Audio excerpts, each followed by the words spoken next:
আসসালামু আলাইকুম।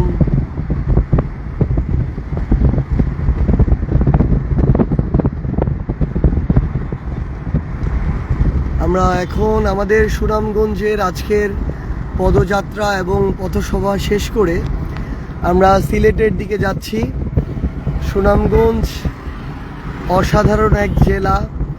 আমরা এর আগে কয়েকদিন আগে যখন খাগড়াছড়ি গেলাম, পাহাড়ের সৌন্দর্যমণ্ডিত একটা জেলা ছিল, কিন্তু আজকে যখন সুনামগঞ্জ আমরা ঘুরলাম, হাওরের বিলের পরিপূর্ণ একটা জেলা।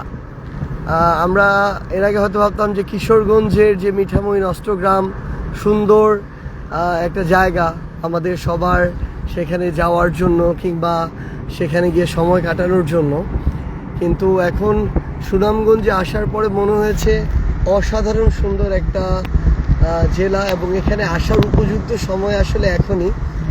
আজকে আমাদের পদযাত্রা এবং পথসভা ছিল নামাজের পরে 2টার দিকে, যেহেতু আজকে জুম্মার নামাজ ছিল। তো ফজরের নামাজ পড়ে আজকে বের হয়েছিলাম সুনামগঞ্জ দেখার জন্য এবং দুপুর 1টা পর্যন্ত প্রায় 5 ঘন্টা ধরে ঘুরেছি। সুনামগঞ্জ থেকে আমরা 2টা উপজেলা ঘুরেছি। প্রথমটা ছিল সম্ভবত বিশম্ভর নাম আমাদের এই উপজেলাটার। এরপরে ছিল তাহিরপুর। তো তাহিরপুরে আমরা যখন গেলাম, আসলে আমরা শুধু অনেকে মনে করি যে এখানে আমরা টাঙ্গুয়ার হাওর ঘুরেছি আজকে, এরপরে ওই যে ওয়াচ টাওয়ারে গিয়েছি, নীলাদ্রি যে লেক ছিল সেখানে গিয়েছি, এরপরে জাদুকাটার নদী, কি অসাধারণ একটা নদী, এবং নদীর যে পানি কি সুন্দর পানি, মানে দেখেই আসলে মনে হচ্ছিল যে গোসল করি, কিন্তু সেই প্রস্তুতি ছিল না আগে থেকে। তো এবং সেখানে শিমুল বাগানে গিয়েছিলাম। শিমুল বাগানে এই প্রত্যেকটা জায়গায় আমার জীবনের প্রথমবারের মতো যাওয়া। শিমুল বাগানের যে গাছগুলো ছিল, আমি যেদিক থেকেই তাকাই গাছের সোজা সোজা সারি, এটা একটা অনিন্দ্য সুন্দর একটা বিষয়। এবং এখানে যখন শিমুল ফুল হয় এটা তখন আরও সুন্দর লাগে। তো এটা আসলে ওই সময়টা হয়তো সামনে আসবে। আমরা এই সুনামগঞ্জে আজকের অসাধারণ কিছু জায়গা দেখেছি এটা, এবং এই বর্ষাকালটাই উপযুক্ত সময় মনে হয় আসার। নর্মালি হচ্ছে মানুষেরা যেটা করে যে তাদের এখানে কিছু নৌকা আছে, বোট, হাউস বোট বলে সম্ভবত। ওই হাউস বোটগুলোতে মানুষজন 2 দিন 3 দিন 4 দিন এরকম সময়ের জন্য মানুষ এগুলো নিয়ে থাকে আসলে ভাড়া। কিন্তু আমি আসলে আমার তো সেই সুযোগ ছিল না আজকে হাউস বোট নেয়ার। তো যেটা একটা স্পিড বোট নিয়েছিলাম প্রায় 3 ঘন্টা ধরে যত জায়গা ঘোরা যায় একদম।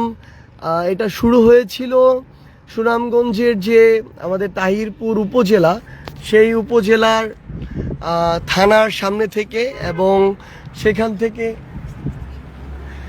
থানার সামনে থেকে আমরা প্রথমে গিয়েছিলাম আমাদের যে টাঙ্গুয়ার হাওর ওয়াচ টাওয়ার, সেখান থেকে অনেক হাওর নদী পার হয়ে আমরা জাদুকাটা নদীর আগেই নীলাদ্রি লেকের ওইখানে গিয়েছিলাম। ওই জায়গাটার আরেকটা নাম আছে, ওই পয়েন্টটার নাম, আমরা যখন জাদুকাটা নদীর শেষ পর্যায়ে যাই তখন এখানে বারিক্কা টিলা ছিল, যেখান থেকে আসলে যেটা বাংলাদেশের শেষ পয়েন্ট। এবং এরপরেই আমাদের যে মেঘালয়, ওই মেঘালয়ে মানে অনিন্দ্য সুন্দর পাহাড়। আমার মনে হচ্ছিল এই পাহাড়গুলোও বাংলাদেশের হওয়া দরকার ছিল, যে পাহাড় বেয়ে আসলে পানিটা আসছিল। হয়তো 71-এ কিছুটা জোরপূর্বকই হয়তো নিয়েছে আমাদের থেকে আসলে, বা 47-এর সময়ে। তো আসলে এই আমি সবাইকে আমার একটা সাজেশন থাকবে, আপনারা যদি কিছুটা হলেও রিফ্রেশমেন্টের জন্য আসতে চান, বাংলাদেশ আসলে অনিন্দ্য সুন্দর একটা দেশ। খুব অল্প টাকায় আমরা বাংলাদেশের যে জেলাগুলো, আমি আজকে বলতে পারেন যে আমি সুনামগঞ্জ জেলার ব্র্যান্ডিং করছি, কারণ এই সুন্দর জায়গাগুলো আমরা ঘোরা হয় না।